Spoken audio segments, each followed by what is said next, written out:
Bienvenidos a un recorrido por los espacios del ayer que siguen y seguirán en nuestra ciudad. Bienvenidos a Buena Memoria, recorrer y adentrarnos en la ciudad del ayer, pero desde el presente, caminar directo hacia el futuro, recordando los mejores pasos del ayer. Bienvenidos a Buena Memoria.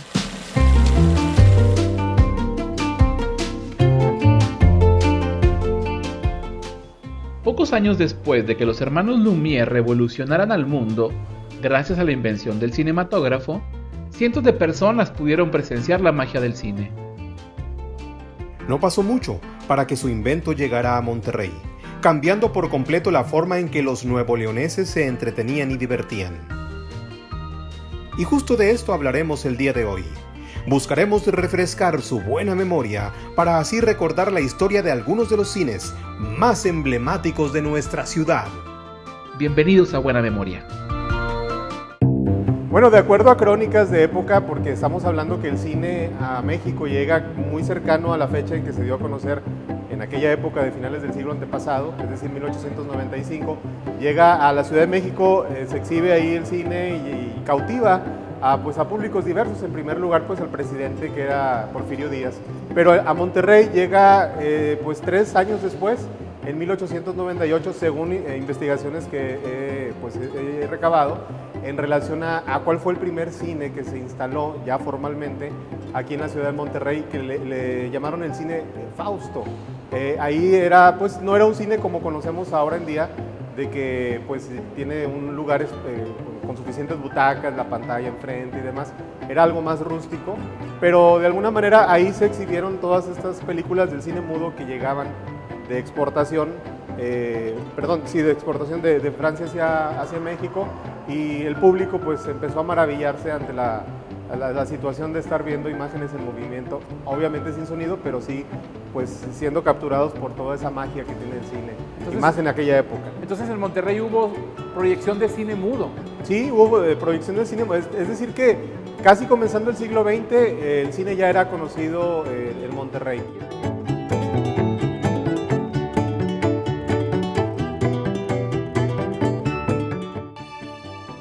Son muy pocas obras que tocan los inicios del cine en la ciudad, y así que comencé a dedicarme un poquito más a investigar en qué afectaba el arribo del cine, cómo arribó el cine, cuáles eran las primeras películas que veía, la sociedad, qué impacto provocó sobre todo en las cuestiones culturales. ¿Por qué? Porque llega el cine y no es llega, sino empieza a modificar todo el actuar de la sociedad, así como las atracciones que ellos ya estaban acostumbrados, por ejemplo el teatro, el circo, las peleas de gallo, para ver un aparato raro para ellos. Ver imágenes en movimiento era algo impactante. Entonces veo cómo va impactando todo este desarrollo, este lenguaje cinematográfico en las películas también, cómo va cambiando la cartelera y cómo van transformándose estos espacios de cine, que en esa época no se llamaban tales como nosotros lo conocemos, ¿no? Los cines eran terrazas, eran salones, eran carpas, entonces era muy diferente a lo que nosotros conocemos ahora. Mi pregunta para hacer esta investigación fue toda esta evolución, todo este desarrollo, cómo llega y cómo va evolucionando también junto a las etapas de la historia, porque tenemos el porfiriato, que es una etapa de modernidad, pero después llega la revolución y cambia también el desarrollo del cine, el lenguaje más bien del cine. ¿Por qué? Porque ahora ya no vemos películas vistas en movimiento, como se les llamaba, ahora vemos noticieros que nos informan sobre el acontecer de estos caudillos. Y es así que empieza a llamar mucho la atención de los regiomontanos, y esa época es la época, lo llaman los periodistas de los 20, la época dorada del cine.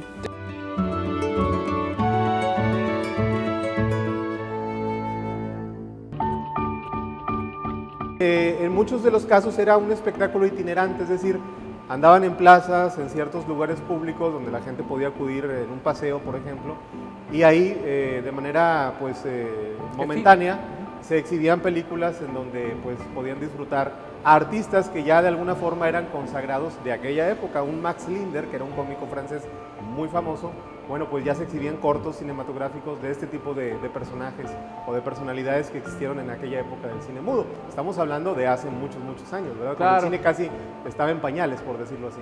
Oye, El cine terraza era simplemente un jacalón, un lugar amplio, sin techo, por eso le llamaban el cine terraza, conformado por, en lugar de butacas o asientos acoginados, pues eran bancas de madera, y enfrente, pues en una pared blanca, por ejemplo, se proyectaba la película en cuestión o las películas en cuestión, porque no olvidemos que en aquella época eran función doble o función triple, en donde los chiquillos y la gente mayor y demás podían disfrutar de películas de aventuras, de películas de corte dramático, de comedia, etcétera, todos los géneros que conocemos, y a sus artistas favoritos, sobre todo en una época en cuanto a que el cine mexicano tenía una gran producción de películas y que había artistas pues ya muy ubicados por parte del público que admiraba y quería verlos en pantalla. Por ejemplo, en la época de los años 50, si nos vamos a esa década del siglo pasado, pues recordamos que un personaje como Fernando Casanova, que fue galán de cine, pues hizo el serial de las películas del Águila Negra. Entonces, ese tipo de películas en los barrios, en donde estaban los cines terraza, funcionaban de las mil maravillas. Obviamente también en los pueblos, en las rancherías, se identificaba la gente de alguna manera con el personaje y con los escenarios y con lo que sucedía dentro de la trama de ese tipo de historias. Pero además de ese tipo de historias, pues había historias citadinas, había películas de comedia y bueno, estamos hablando de una época, de un momento en donde las máximas estrellas estaban dentro del firmamento artístico mexicano, pues estaban Pedro Infante y Pedro Armendáriz y Arturo de Córdoba y María Félix. Ya venían otros a lo mejor de otra categoría que también tenía mucha popularidad, como un Resortes, como Evangelina Elizondo, como Ana Berta Lepe y toda esa serie de personajes que impactaron y que a la fecha siguen siendo muy recordados, como tú lo has dicho, lo has comentado, a través de grupos de Facebook o en esto de las redes sociales, que ya ves que ahora pues, mucha gente también de cierta edad se involucra mucho en este medio y le gusta estar interactuando para precisamente compartir recuerdos o querer seguir sabiendo de sus artistas o de la gente que ellos vieron en pantalla.